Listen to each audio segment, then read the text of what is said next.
Hi everyone, Aqua here back with another recap, and this recap is going to be a little different because we are recapping two episodes, episodes 3 and 4, and I guess a little bit of 5 also since the game is moving pretty quickly.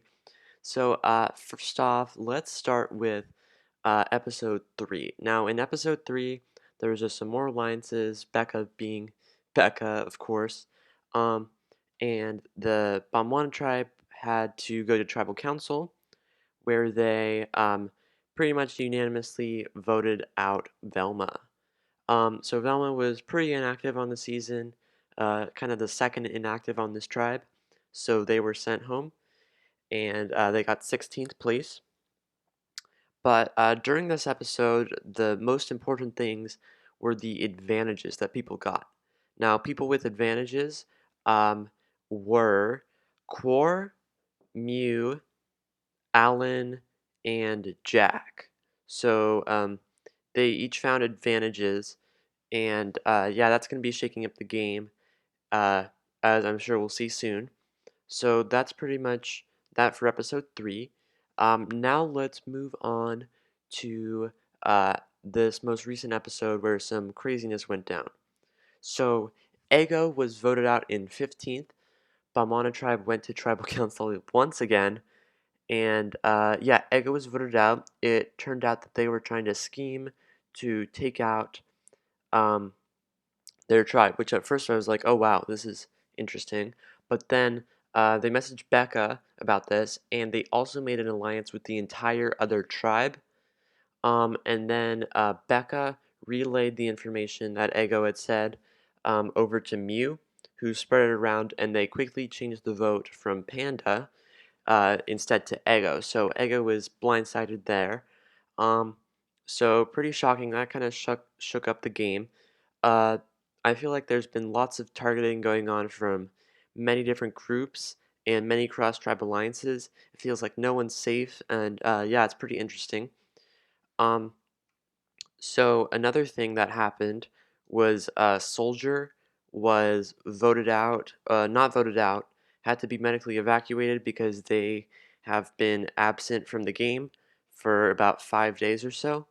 So basically being inactive. So they struck out of the game and they got 14th place, which definitely changes up the game because it went from 15 down to 13. Both tribes lost a member pretty quickly over the course of one day. So that changes things, and there hasn't been a swap yet.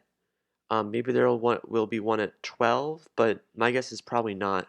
My guess is it'll probably be a merge at 11, but we shall see, of course. Alright, so now we're going to talk about the Bamwana tribe for the next for the next episode and what's going to happen. So in 6th, I have Panda. Now, Panda has been somewhat inactive and was almost voted out last time as one of their inactive members, but was saved due to Ego trying to blow up the game.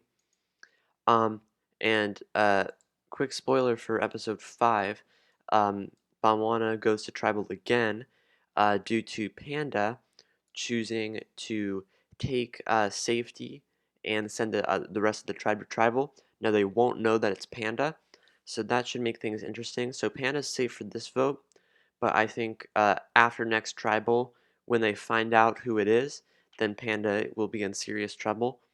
Um, that's my guess at least. So Panda, I think, could do well, but at this point they're in big trouble if they go to tribal again. In 5th place on this tribe, I've got Furret. Furret's been pretty good in challenges, I feel like, or just they've been decent overall. But I have them 5th on this tribe, just because I feel like they're not really in the core group, and I could see them being voted out. So yeah, I've got them here, but they're playing fine, but haven't made really too many alliances and relationships, so they could be in trouble, of course. 4th place, I've got Max. Now, bottom two, once again, were pretty set in stone for me, but I struggle a little bit when I get to these top four. Um, because I'm not sure where to place them because they move around a lot, I think. So I've got Max at fourth here just because I feel like at this point in the vote, even though Max is playing a good game, making relationships with the other tribe, is like in alliance with Becca, I feel like they could be in trouble still at this vote here. Because I don't see any of the top three getting more than, I don't know. It's tricky with this vote because Panda has safety, but anyway, I think that Max is playing a pretty good game, but they could go because I don't think they've got the tightest relationships on their tribe, and I could see them like sometimes they blow up their own game by saying that they're going to destroy whoever took the safety. So kind of funny, but yeah, I've got them at fourth here. And next up, I think someone who's playing a quieter game but is playing pretty well, and I could honestly see them winning at this point, and that is Alan. So Alan, I think is doing well. They're not making too many blunders at all, and they're not really core on this tribe, I don't think. But I feel like they're kind of on the inner circle, and if something does go awry, I don't think that they're gonna get voted out. So uh, honestly, I think I could see Panda or not Panda, Alan winning, maybe, or at least just making it far. I think they're making the merge, um, but they're playing a pretty good game, and they do have a legacy advantage, which can be played at a certain time. Not sure what that certain time is yet, but yeah, that's pretty good for them also. And second, I have Mew. Now, I do believe that the people playing the best game on this tribe is Mew, Core, Max, and Alan, of course. Mew's probably playing the best game, but they are definitely a big threat, and like Panda knows this. So if Mew doesn't make the right move, then at this point, then they could be going home in 13th, even though they're playing arguably one of the best games on the season. So I'm rooting for Mew, but they do have an idol that can be, or no, an idol nullifier that can be played up to the final seven. So that's a decent advantage. So that's good. Um, but yeah, so next up in first place, I have Core. Now, this is just because Core has not been targeted or talked about nearly as much as has, and I feel like for me, in my opinion, Core is playing kind of the role that I was trying to play last season with the Tiger Trio, where Bagels or I guess I would compare them to Mew maybe as the biggest threat. And yeah, I could see Mew being the merge boot for sure this season. Um, and also the host favorite. That's my prediction at least. But yeah, Mew playing pretty well, but maybe too well. But Core is playing a good enough game, and it was kind of my strategy last season to be the middle person in our Tiger trio, the middle thread, and that's exactly what Core is doing. So it didn't work out for me in the long run, but I think it could work out for Core, especially with these cross tribal alliances where he might have a chance to meet some of the other people before the merge. And yeah, I think that'll be good for them. And Core also has an extra vote. And yeah, I think they could do well. So yeah, I've got them at first for Bamwana. And now let's move on to the Nicoloto tribe. All right, everyone. Now let's talk about the Nicoloto tribe. Um, and yeah, they've got 7 members, so let's talk about them. Now, in seventh on this tribe, I have Daniel. Now, it's kind of hard to figure out what exactly is happening on this tribe, just based on Becca, and also they haven't gone to tribal at all yet, even though they've lost 2 members. And again, in episode 5, that's going to continue again. So they're at the final 12, 6 eliminations in, and they've lost 2 people, Soldier and AJ, but they didn't go to tribal and they didn't vote for that. So we don't know exactly who's with who, but we get kind of a sense of who is controlling the tribe, who's in the shadows a bit.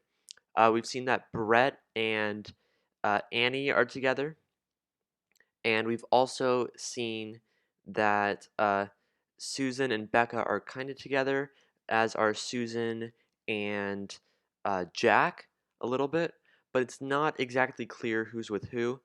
Um, and also, and then like Lynx and Daniel have been kind of all over the place, so it's kind of hard to figure out. But Becca's been trying to control the tribe, but I don't know if that's going to work yet.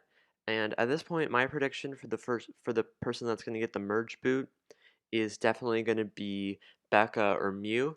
I feel like they're trying to lead the charges on both these tribes. So that's my prediction for the merge boot at least. But at this point, let's talk about who I think would go next if this tribe goes to tribal council, I guess next. So in 7th, I have Daniel. Now that's just because I haven't seen Daniel been doing too much, or I haven't seen him do too much to really change up his positioning in the game, other than talking just extensively with Becca. And Becca's really trying to make relationships with multiple people here. Um, so I've got Daniel here at last. He's probably the most inactive or the second to most inactive on this tribe, which is not great. It's okay, but for at least this point in the tribe, you don't want to be super inactive. You want to be making those relationships in the pre-merge. So I could see Daniel going, but I do think that this tribe's had enough time to develop. I think if it was the first vote, then it was definitely going to be Daniel who was going.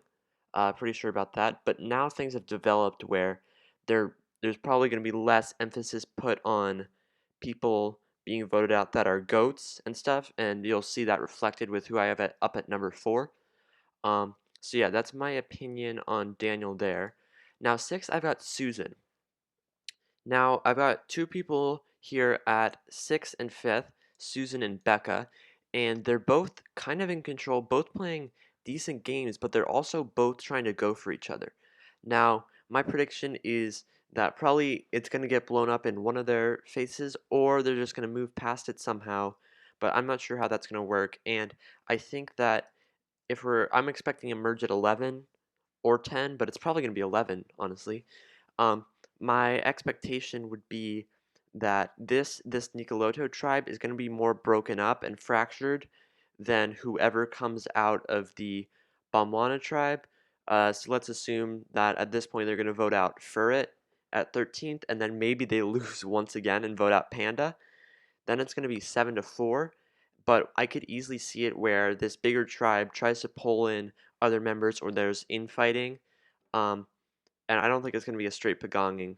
I hope it's not at least. But yeah, I got Susan at 6th here. Susan does have good relationships, but they might not be suspecting that Becca actually has a plan to go for them. And I think Becca's plan could work. I've got Becca at 5th just because I put Becca ahead of Susan because Becca has an idol and Becca's also playing hard. I could see certain people higher up like Annie or like Brett actually siding with Becca just to not stir things up too much. And I could see Becca making it through this to the merge. Um, but yeah, we shall see. But I think that things could go well for Becca here. Um, at 4th, I've got Lynx. Now, Lynx is kind of one of the most forgettable people on this season so far. Sorry, Lynx, but I think that could be a good thing for them. And I think I made a prediction like last episode, or I'm not sure, probably in the spectator chat, that I think that Lynx is probably going to make it to the final 5. I don't know where I came up with that prediction, but right now I feel like they are just playing enough, and they're not really even playing, honestly. I think they're doing decently well. They're just making relationships, not doing great, but I could see them making it really far. So, and I don't see them being voted out. There's too many bigger fish to fry, and they're definitely in the middle here. 3rd, I've got Annie. Now, Annie's been moving up for me because they do have an idol and they do have good relationships, and it feels like any targeting that was coming their way has kind of subsided by this point. So I put Annie there at 3rd. They've got an advantage, an idol, which is super powerful. So I don't see Annie going. They also have a good ally in Brett, who I'll have coming up shortly. But yeah, I think they're doing well. So second, I've got Jack. Now, Jack, I'm not sure. He's trying to play the villain role. Okay, so he's trying to be a villain, but I'm not sure if that's going to work out for him. But at this point, no one's targeting him. I haven't heard his name at all once, which I don't think I can say that for really anyone else on the season at this point. But well, I have heard some people saying that he's playing a good game, but no one really wants to target him. Yeah, I think I heard Susan saying that she thinks Jack's playing a good game, but I'm not sure if that's going to translate in Susan targeting Jack. I highly doubt it. So Jack's in a good spot. And moving up to number one for this episode, I've got Brett. And that's just based off of relationships that I've seen. I feel like Brett is in a good position right now to do whatever he wants, really. Whereas some other people, maybe not. But for me, Brett and Jack, definitely the top tier on this tribe, both playing really well. So, yeah, I'm pretty sure they're both going to make the merge, and I could definitely see one of them winning. Um, but yeah, really liking both their games at this point. Well, all right, guys, that has been that. I hope you guys have enjoyed my recap. It's been pretty fun to do once again, and yeah, I'm really excited to see how this season plays out. I think you've got some good players, some good characters, of course. So, yeah, anyway, though, I'm excited to see what happens next, and thank you all for watching. Goodbye.